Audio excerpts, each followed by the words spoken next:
I have never had anyone explain addiction to me the way I'm about to explain it to you. What I'm about to share with you could open up all sorts of new liberation for you. Habits that you've been struggling with, even the most persistent and intractable ones, can shift as a result of what we're about to cover here. I'm very pleased to share this with you. Today's talk is addiction, understanding and releasing addiction. So I want to wish you a happy new year. It's my first video of the year. It's been a little while. If we never met before, my name is Brent. I'm a coach, a healer, and I work with people one-on-one to release all sorts of things such as overthinking, to get on top of your habits, to become productive, to learn what you're here to do, to trust yourself, to enhance your self-esteem, all of that falling under the umbrella of releasing your potential in the world. If you're interested in that, you may get a free one-on-one session to see if you're into it. There's also the Sovereign Creators Collective, which is my coaching group, which you are cordially and warmly invited to join. You can check out the information for all that below. For today, though, we're going to be discussing addiction. Now, I've wanted to talk about this with you for a long time, but a problem that I've run into is that in order to access some of the juicier topic matter, like the stuff that, in a way, I've been waiting for the longest time to talk with you about, I have been admonished, and correctly so, by my therapist friends, my professional friends who say, Brent, you should probably make sure to be very careful about what you're getting into when you get into territories such as this. And this is fair enough because I do not hold a certification as a therapist. I'm not an addiction specialist, right? I'm not anybody's doctor. I'm just a random dude on the internet. And I'm really opinionated about this kind of thing. So I need to present this material in a way that is as socially responsible as possible. Because at the end of the day, I don't know who you are. I don't know who's watching this video. I don't know how you're going to take what I'm about to share. So what I'm going to do is I'm going to open with a quick caveat. And I need you to really, really listen to this before we get into what we're going to get into. So just to be clear, what I'm sharing today comes from my personal experience as a coach, my genuine desire to serve others, to help others. I've spent nearly a decade working one-on-one with people, thousands of sessions, hundreds of people to improve their lives. But as I said, I'm not a licensed therapist or addiction specialist. These insights and strategies helped myself. They have helped myself permanently. They've helped people that I've worked with, because I've been able to work with them one-on-one and to gauge and calibrate as we go. But everyone's journey is different. Please use your judgment when applying these ideas to your life. Use your common sense, use your intuition, work carefully, run it by your physician, run it by the people, your healthcare team, if you have one. This content is for educational and informational purposes only and is not meant to replace a medical professional or psychological treatment. I strongly encourage you, if you're struggling with addiction, to reach out to a qualified healthcare provider who can give you personalized support. What you'll learn here can complement your professional treatment, but should not be used as the only resource. With this said, I'm super excited to share with you what I've come to know. And we can get into it now. So here's my whole thing, but we'll just boil it down right here and then expand outward. My whole thing is this: if you understand addiction, if you understand what it is, why it's there, what's its purpose, what's its function, the language that it speaks, if you understand addiction, then you can release it. Understanding it makes it simple to release it, makes it a simple, straightforward process. This is not to be mistaken for being an easy process, because it's not necessarily easy, but it is straightforward. And because it's straightforward, it means your odds of success are that much more likely. In many ways, this discussion can be seen as a companion to my other video, which is called Habit Setting. It's on habit setting. I forget the exact title, but something, a very superlative title about, this is the only guide to habit setting you'll ever need. You'll find it if you look for it. Because habit setting is about getting yourself to start doing something, right? And releasing yourself from an addiction, dissolving an addiction, is about getting yourself to stop doing something that's not working for you. So it's really kind of the underside of the same thing. But the conversation, when you get a little bit more granular, is different. Nevertheless, that other video will help you. So understanding addiction makes it simple, but not necessarily easy to resolve an addiction.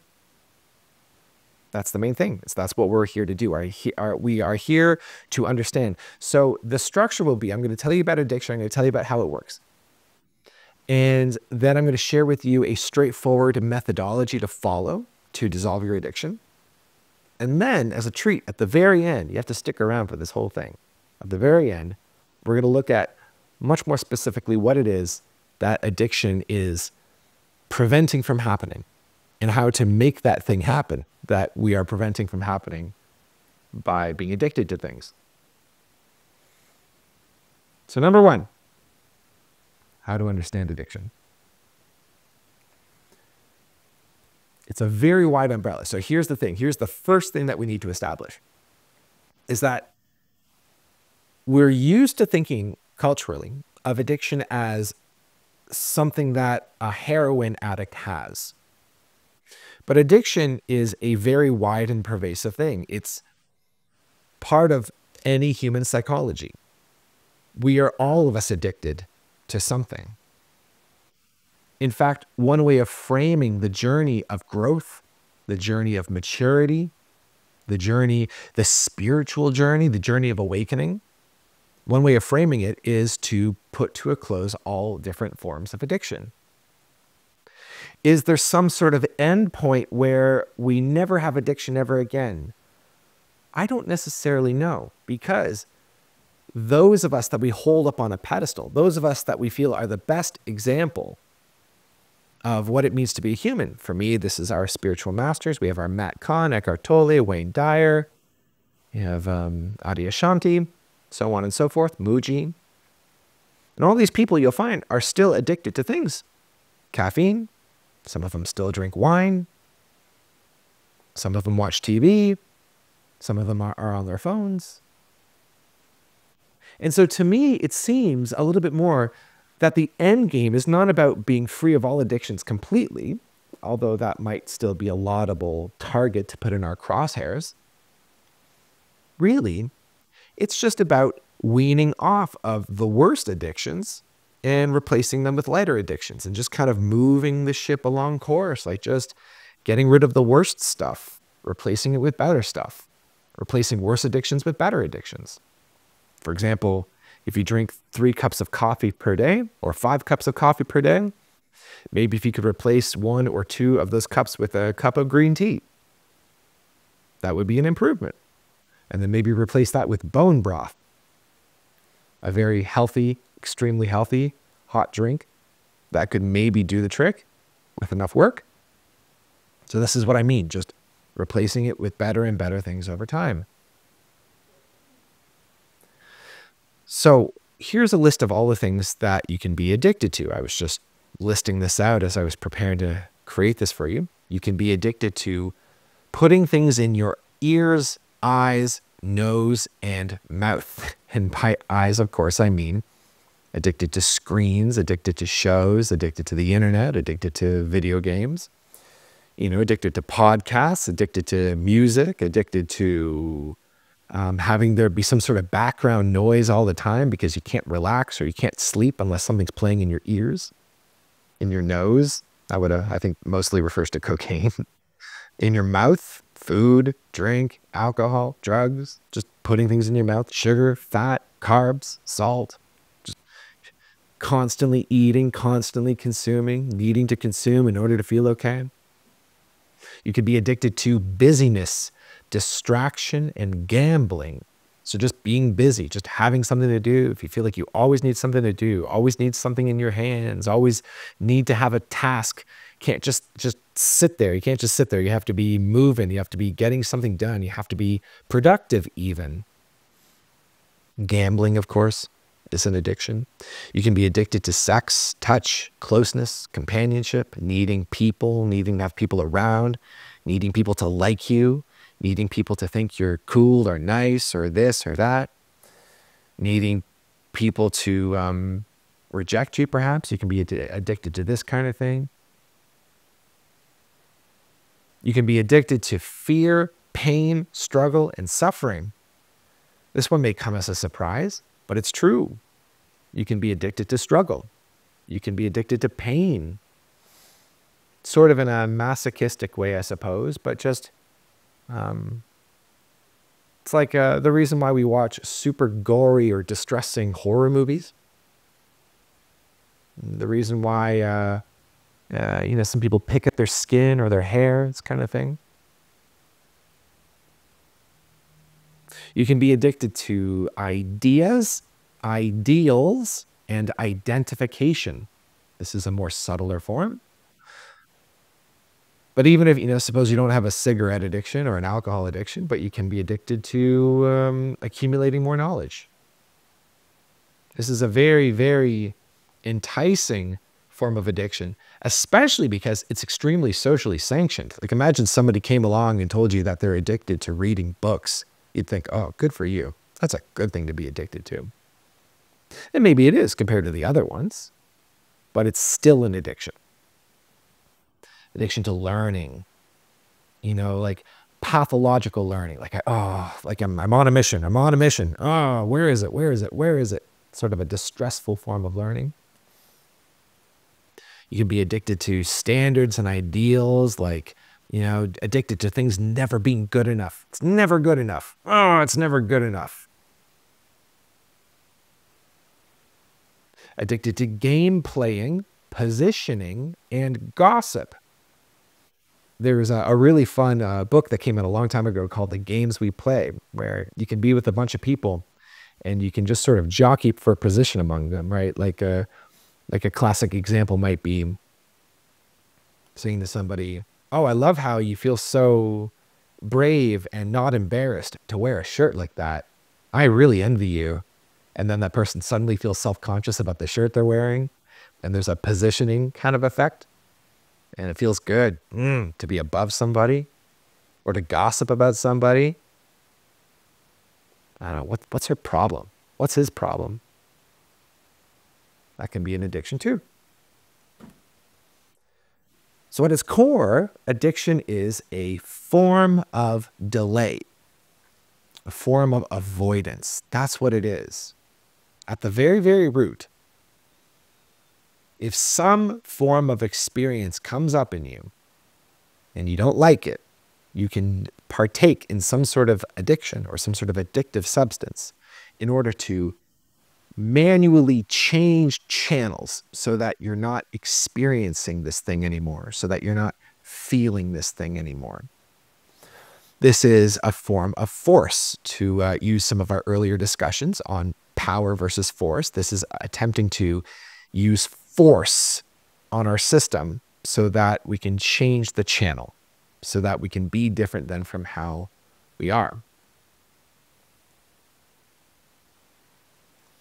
This is an important view because a mistake that we make when it comes to approaching addiction and how to get on top of it, how to get in control of it, is that we think it's about the thing. We think it's about the tobacco or the drugs.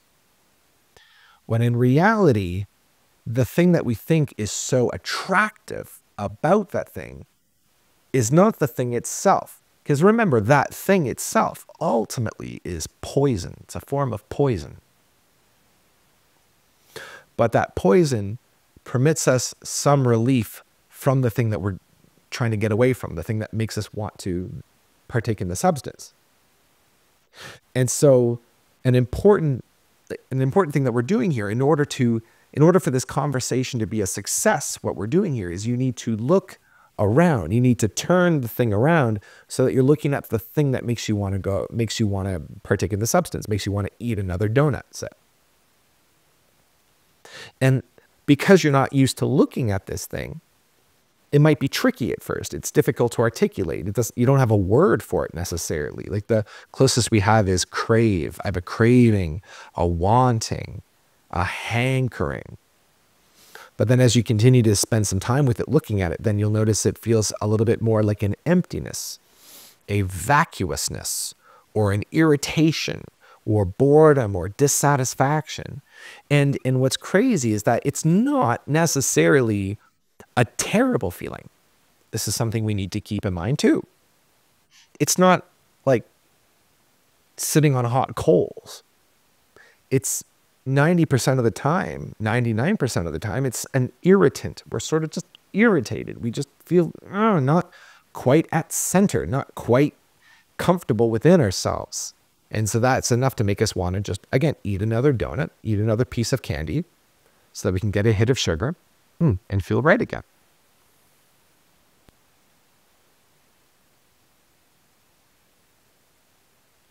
So when we do this, as mentioned, you're applying force to your own system. You're applying force against your own system. And so what I mean is that there is an organic process that is attempting to happen in you. To take the example of boredom, say, like boredom is attempting to arise. And then when we switch channels, then we kind of stop looking at it, and the experience of boredom, the system of boredom, is truncated. It's stopped. It is a loop that is not permitted to close. And so then, because of that, it goes back to the starting point, and then it comes back again, attempting to complete itself. And then we take another, then we switch channels, we watch another thing on TV, or we go back on the internet, and then the same process continues. Tries to happen, but is truncated. Tries to happen and is truncated. And so as time goes on, this movement of your system, the system of boredom, the thing that's trying to complete itself, which is homeostasis attempting to happen in you. Because it's not allowed to happen, then an unwellness builds up in you. And that unwellness will continue to grow. And as it grows, the thing that you're partaking in, the substance that you're partaking in, you'll need more and more of it in order to have the same effect, right? This should sound familiar. And in the meantime, the unwellness will continue to become more substantial, become more real. It'll show up soon in the form of actual physical symptoms, as opposed to just a kind of a weird feeling that will get worse over time. And eventually this process continues until one of two things happens. Either the addiction is released, in which case homeostasis can once again return, or the system collapses, something gives through.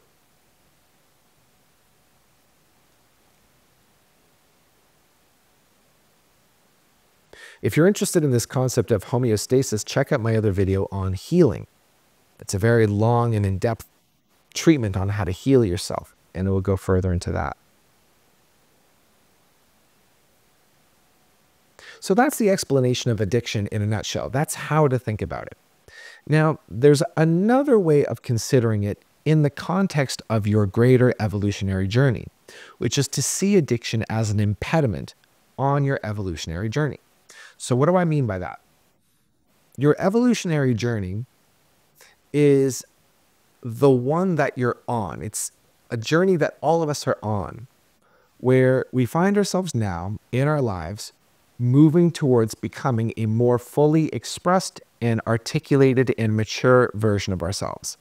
Some people are going at this consciously, some people are going at it unconsciously, but nevertheless, evolution never stops. It doesn't stop in a species. It doesn't stop in humanity. It doesn't stop in a society. It doesn't stop in a person. In evolution, again, upward growth that integrates everything that's come before it while becoming more, like by more new qualities emerge. As this happens, what am I saying? Yeah, just that it doesn't stop. It keeps going. And it happens within a person. And where addiction comes into play is that addiction becomes more of an impediment as you move along your journey. So the further along you move, the more heavy they become. Like a good metaphor for this is to be in a hot air balloon where you can actually reach a certain height if you have rocks in your basket. You can get up to a certain height at which you start to stagnate. But then if you take the rocks out of the basket and throw them down on the ground, then the balloon can go up higher. And so that's the effect that addictions have on your journey, where they can come with you for a leg of your journey. They can come with you so far, but then eventually they just become more and more dead weight, and then they have to be released or traded off. So an example for me in my own life is when it comes to alcohol. So my whole life, I've enjoyed alcohol. I used to really enjoy getting super drunk at parties, especially in my 20s, partying really hard. I quite liked it. And then at a certain point, I realized that getting drunk, like where you wake up and you have a hangover, it's just too high of a price to pay. Even if it's like super fun while it's happening, it's just too high of a price. It's the way I feel poisoned afterward, the way I feel depleted, the shameful way that I feel about it, the way it takes away from my productivity for the next 1 or 2 days. It's no good. And so then a decision was made somewhere along the way of like, okay, it's time to not get drunk anymore. That's how this works. And now furthermore, I've gotten to a point now here, I'm in my 30s and I will be turning 38 really soon. And so at the age of 38, I'm actually starting to feel that alcohol at all, just the presence of alcohol just feels like a drag on my life. And there's a very strong urge that has been mounting in me to get rid of it, step beyond it. And I'm considering this, but I run into a difficulty, and this is a very, very important difficulty. This is something that we're going to be expounding upon as we go, where my wife is a writer. She's a travel and food writer. She's deep in the Toronto restaurant scene. And what that means is that we're often invited to go get very expensive dinners with very expensive cocktails. We're often offered very fine, rare, expensive, choice wines. And often sometimes bottles of like very expensive whiskeys are just sent to our house.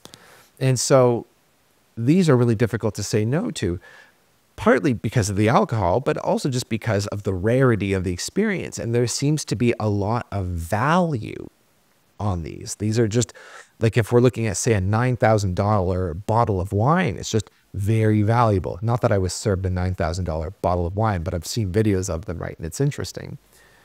Like, imagine just now, like I don't know what your relationship is like with alcohol, but let's just say you're a regular person, which probably you are. And somebody offered you a glass of wine from a $9,000 bottle. What would you say? And how would you feel about it compared to a regular glass of wine that might cost $8 or $10 or $12? There's a sense of, wow, this is put up high. This is put up on a pedestal. This is valuable. This is something that my life might be less if I don't take this opportunity. And so now my desire to be free of alcohol is starting to crash up against these unique opportunities that I'm being offered. And so I'm being brought to a choice point where, like, I'm not even there yet. Like, as I speak to you, this is exactly where my leading edge is. It's like, what do I do? Because you might think, oh, Brent, don't worry about it. Why don't you just like create a rule where it's like, you know, you have like sort of a minimum threshold where like no drinks that are worth less than $100 per thing, right? But the problem is that if you just say something like no sugar, or, you know, fasting, no food, you know, for 48 hours, or no alcohol, or no heroin, whatever it is, that's clear. And the clarity of that rule, the integrity, right? It's an integrous rule. No thing blank. It makes it so much more easy and plausible to be free of it. As soon as you introduce a rule, there's a whole slew of loopholes that come with it. If, you know, and the perfect example is this. It's like, say, okay, no drinks under $100. It's like, okay, well, what if there's like say there's a $500 offering, but they're discounting it to $99 for me? What then? Right? Or what if I'm given a bottle of something at home that's worth, say, $5,000, then exactly how do I measure out what a glass is, right? And so then as soon as I do that, then we start introducing loopholes, and I can start rewriting the rules. I can say, oh yeah, this applies to that. This applies to that. And then I'd have to write even more rules. And suddenly I have a complex of rules. And really, all of that is still just yet missing the point, because really, my body is asking me to stop drinking alcohol. And the reason for that is because I'm becoming aware that my journey is taking me into new levels of insight, of wisdom, of psychic ability, of energy, of awareness, of consciousness. And I just can't take alcohol with me where I'm going. So this is the rub. As I'm sharing this with you, this should go without saying, but I'll mention it now. I hope you are considering what you yourself are addicted to. and the ways in which you value it.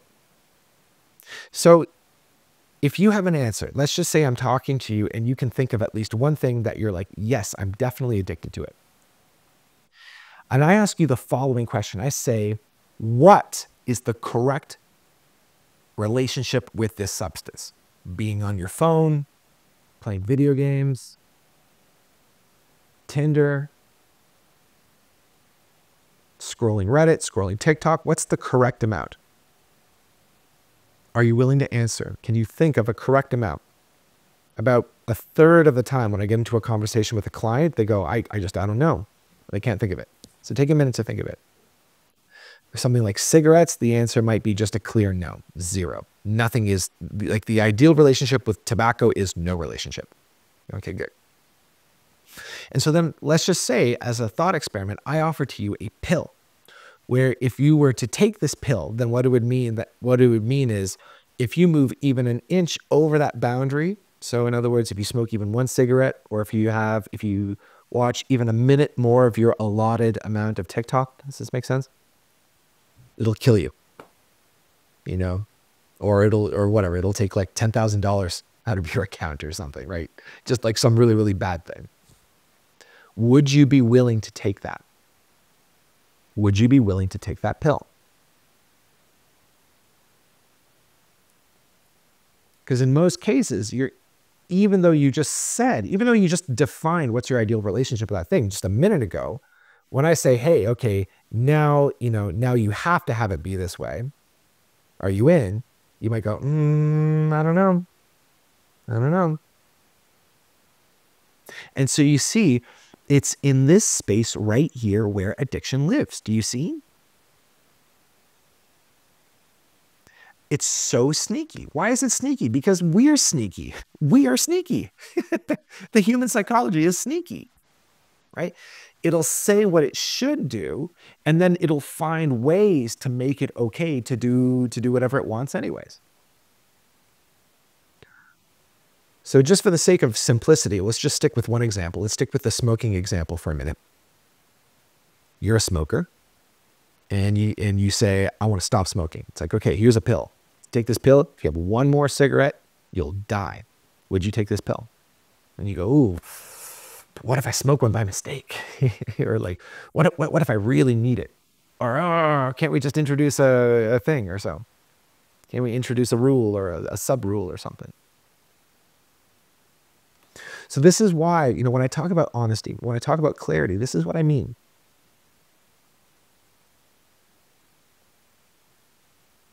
What are we doing? What's your choice? If you were to choose to move all the way from 90% to 100% of like, yes, okay, Brent, I would take that pill. I would.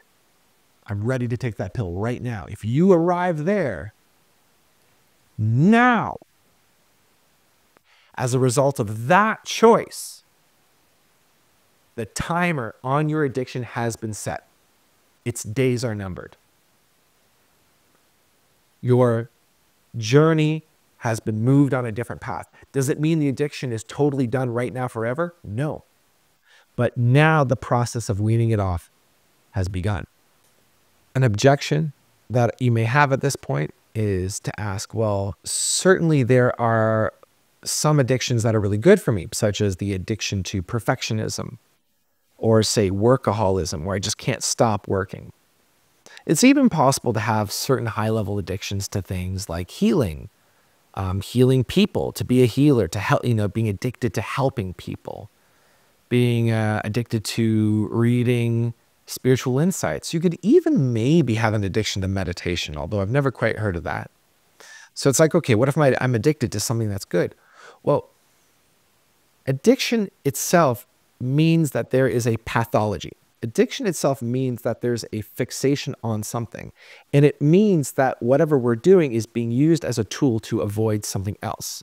And this means that there is a mounting unwellness that is growing in the person.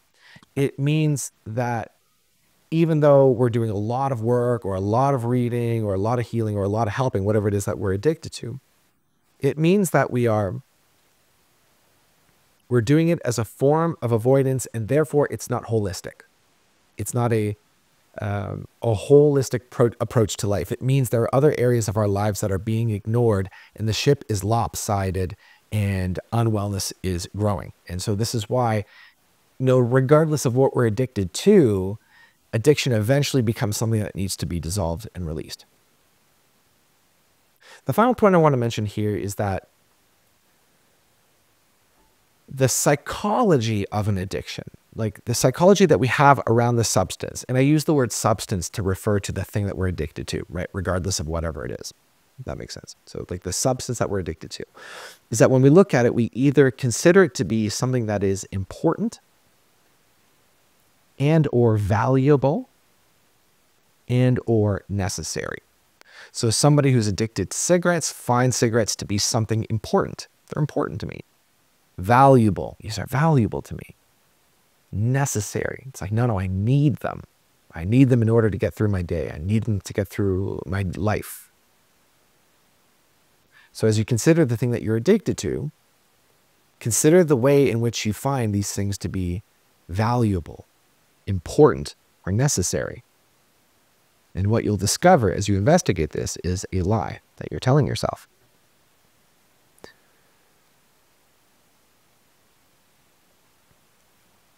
So I'll share with you a simple process for breaking addiction.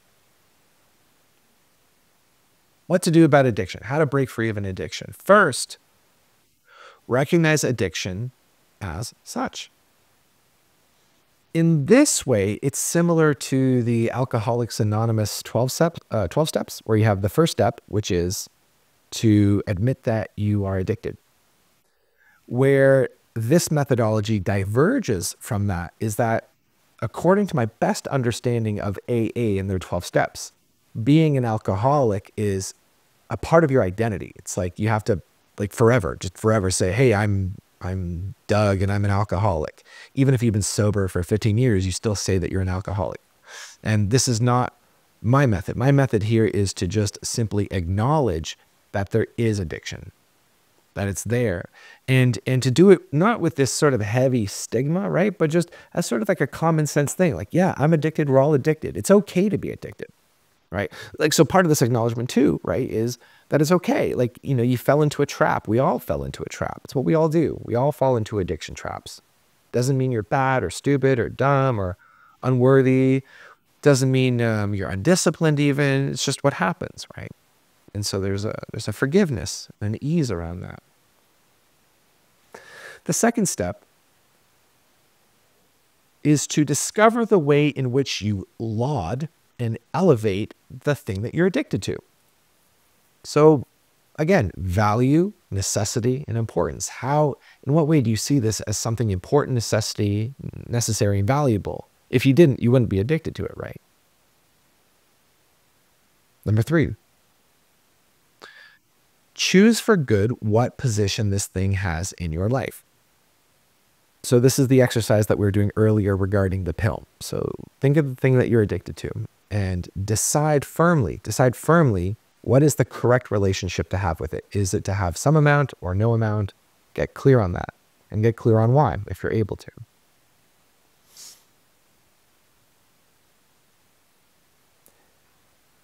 This step is not to be mistaken for something different, where I'm not saying that you should just declare that you're not going to be addicted to anything anymore, or just declare that you're not going to, that you're better than this or that it's done, right? We are simply making a decision about that imaginary pill that I was discussing earlier. Would you take that pill if you could? Would you make it, if you had the option to, would you make it so that you can only use this allotted amount of this substance going forward? So we want to arrive at a very firm decisiveness about it. And this is tricky because most of us get only 99% there, and we want to get 100% there. This is how it needs to be.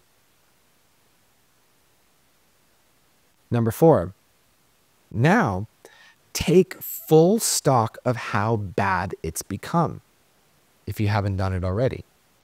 So, so what this means is that if you're on TikTok too much, go in your phone's settings and look for screen time and look at how much time you spend on TikTok.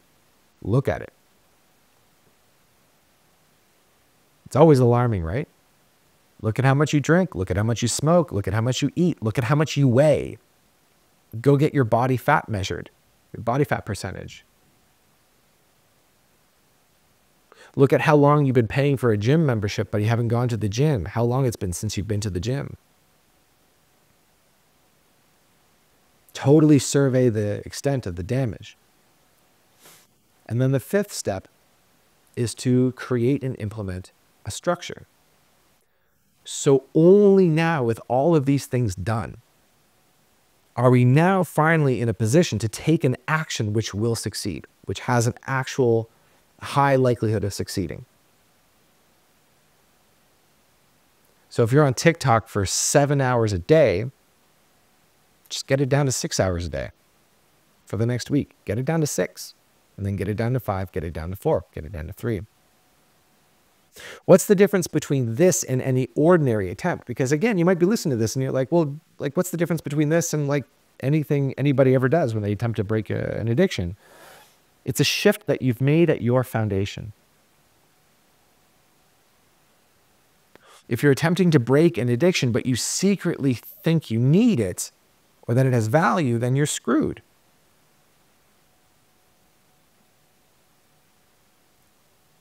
Like, it's interesting how when we're giving up an addiction, it really is framed as something that we're giving up, right?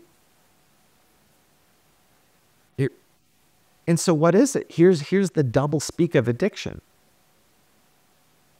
If you're smoking, are the cigarettes valuable? Okay, no, we've decided no, they're not. They're poisonous, they take away from your health, it's bad for all these reasons, et cetera, et cetera, et cetera. And yet, okay, it comes time to throw out your pack of cigarettes. It's like, oh, well, what if I want them? You know, they've been with me through good times and hard. You know, and there's sort of a mythos around them, a culture around them. In my worst moments, I always pull out a cigarette. My cigarettes have always been there for me, through thick and thin, through blood and water, this kind of thing, right?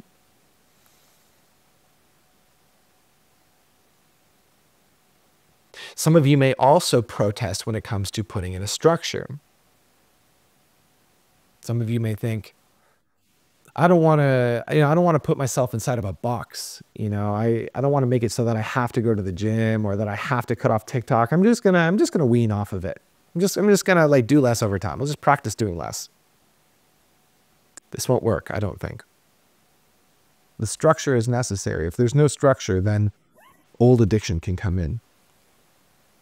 There's an interesting thing that happens when you're able to dissolve your inner culture with the addictive substance. So you've gotten to a point now where you no longer see it as necessary, valuable, important. You no longer elevate it. You're no longer hypnotized by it. It's now just something that you're in the habit of doing. It is only now, as a result of that disassociation that you've done, that you can actually try something different.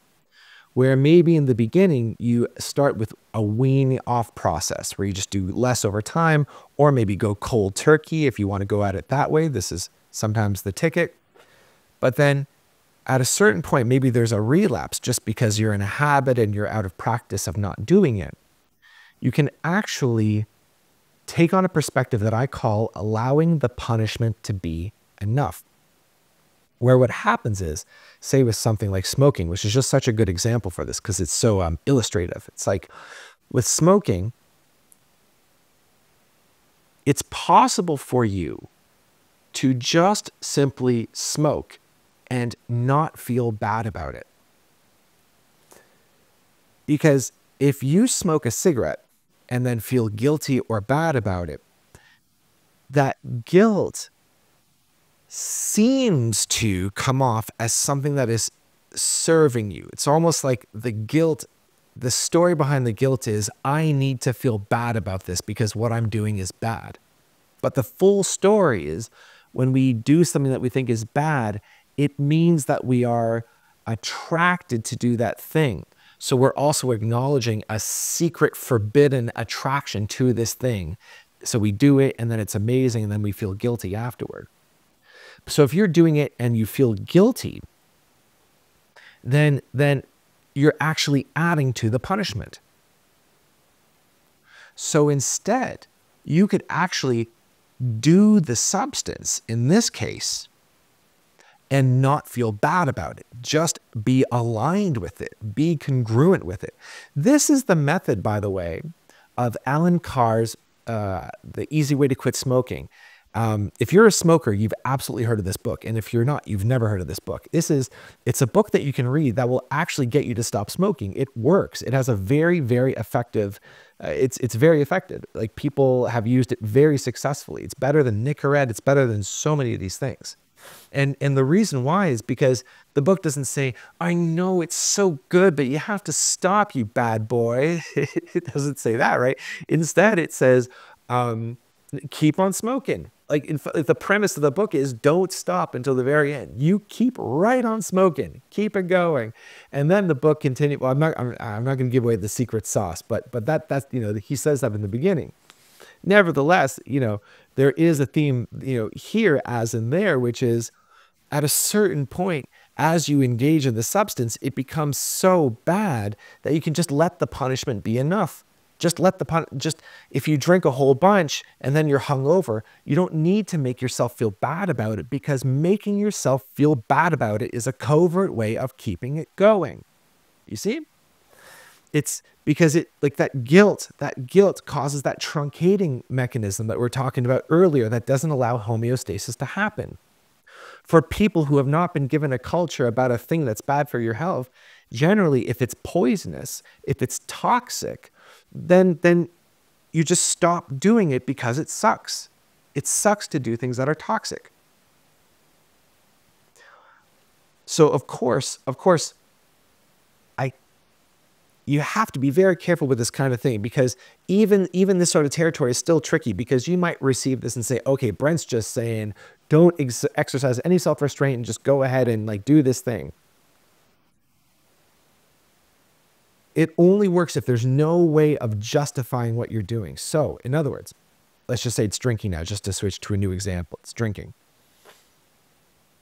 If you're drinking and you say, oh, I'm just going to drink just because I deserve it. No, I deserve it. It's been a hard day or whatever. Then that keeps the addiction going. If you say, oh, Brent said I should just drink my face off, and I'm doing it because he said, this is another way of keeping the addiction going, because Brent said it's okay. If you talk about why it's not a big deal, I'll just have one. It's not a big deal. This is another way of justifying. This is another way of making it okay. So if you really want to dissolve the addiction around this, you have to do it in such a way where you're not making it okay to do it. Because if you have to find a way to do some mental arithmetic to make it okay, that's how you keep addiction going. Because there's still a deeper subtext that it's so good that you need to find a mental channel to open up the door for it. It doesn't acknowledge that this thing is actually not good for you. In other words, you're not fully addressing that there's still an attraction to it because you believe on some level it's important or necessary or valuable. Is this making sense?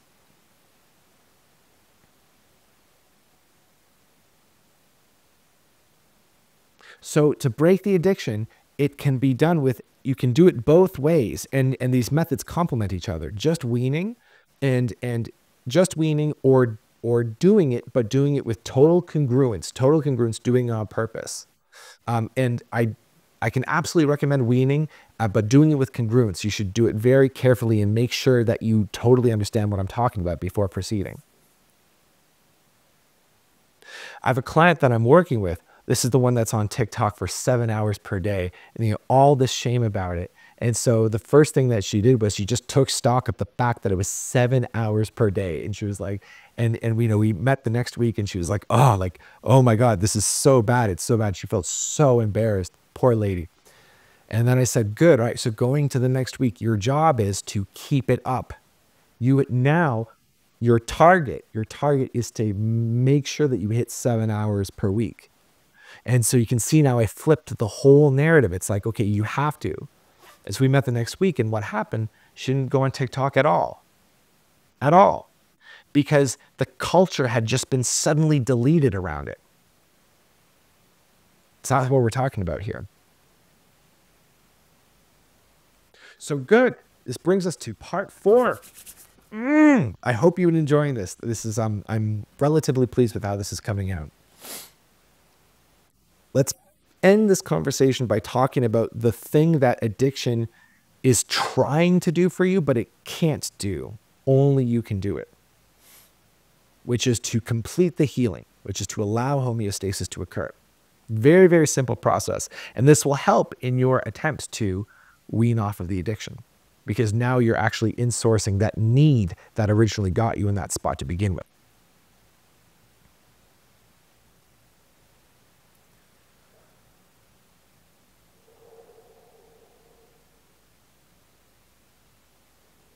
What is the thing you're avoiding? Remember how we opened this conversation? What is the thing that you're avoiding? Find a name for it. Boredom, dissatisfaction, suffering, wanting, hankering, emptiness, need, loneliness. What is it? Bring attention to it and say out loud, I'm willing to experience this. I'm willing to experience this. I'm willing to exist with this feeling. I'm willing to be bored. It's okay to be bored. It's okay to experience boredom. I feel jittery. I feel anxious. I feel numb. I'm willing to feel these things. It's okay to feel these things. It's okay to feel pain if that's how it registers. It's okay to feel suffering. It's okay to have suffering. You might think, well, no, Brent, suffering is not good. It's like, no, like we still, it's like a cold or a flu, right? Where it's like, obviously we want to heal off of these things, but if you have them, it's okay. It doesn't say anything bad about you or about reality that you have this cold or this flu. Same thing with suffering. It's okay. There's some suffering. Okay. It's fine. It's okay. Don't add to the punishment. Let the punishment be enough. See? If you did this, if you repeated any of the words I gave you just now, you likely felt a shift just now. Just a nice coming to center. That's all it is, right? That's all we're looking for. You combine this with your journey in releasing the addiction through the method that I offered, and this will work. It'll open up. Don't expect it to work very quickly, but just allow it to become clear for you. Allow it to make this clear. And it just becomes a practice now. It's just something you practice, like the way you practice learning how to juggle. If you don't know how to juggle, just practice a little bit. Then you can practice a new habit. There we go. How did I do? Let me know. Do you have any questions? Is there anything about this that's unclear? Do you have any arguments about it? Also, if you are a therapist or something, if you feel like I crossed some kind of line, let me know. I'm still trying to work that out. If you want a one-on-one session, hit me up. You can get one for free. We'll talk it over. I'll share with you what I can do for you. We'll work out your situation. I'll leave, if you want to work with me long-term, you can. If not, I'll leave you some stuff you can use. Join the Sovereign Creators Collective. Do it, man. There's only a few of us. If you want coaching, if you want like affordable support, we talk about amazing stuff. There's open floor coaching. I can help you. There's a private subreddit. There's all the past replays. I have a course on power that I released. It's there as an add-on, as a bonus. It's $36 Canadian a month. It's like 24 American dollars. Get on in here. All right, that's it. Thank you for watching. Hit the like button, please. Talk to you later.